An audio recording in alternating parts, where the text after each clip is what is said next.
Mr. Speaker, employers are using police information background checks to vet possible employees, and volunteer agencies are required by law or public demand to check their volunteers.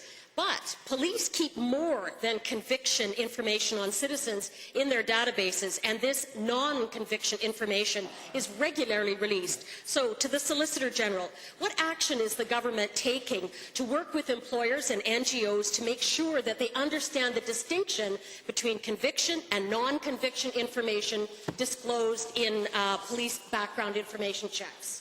Honourable Minister. Well, Mr. Speaker, I thank the member for that question, and you're right, she's quite correct. There is a distinction between conviction and non-conviction information, but her question was very vague as to what specifically she's alleging, so I would just ask her to please clarify that in the follow-up.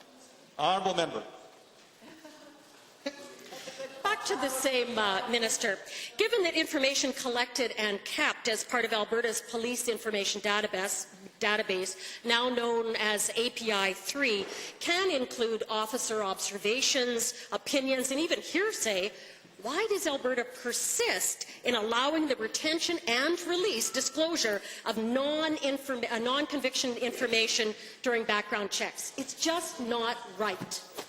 Speaker, it really saddens me that this member has very little regard for public safety, but also for the facts. Mr. Speaker, API 3 is going ahead. You want to know what API 3 is? I say to everybody here, API 3 is a system that will allow police information on other jurisdictions if they actually happen to come in contact with a suspect. Mr. Speaker, it's about officer safety, and it has undergone a full and complete privacy assessment. Back to this member. Honourable Member. And it still includes hearsay, officer opinions, and observations. Yes.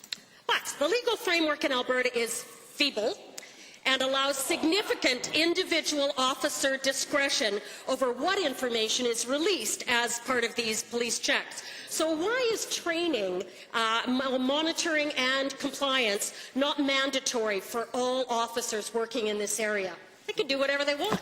Honourable Minister. Mr. Speaker, I say again, the API 3 system has undertaken a full and complete privacy impact assessment, and we work with the Privacy Commissioner. We have been given a clean bill of health. And again, Mr. Speaker, it saddens me that this member has very little regard for officer safety, but also for public safety. Point of order has been noted. I'm not. Bring it on. Senator at 225.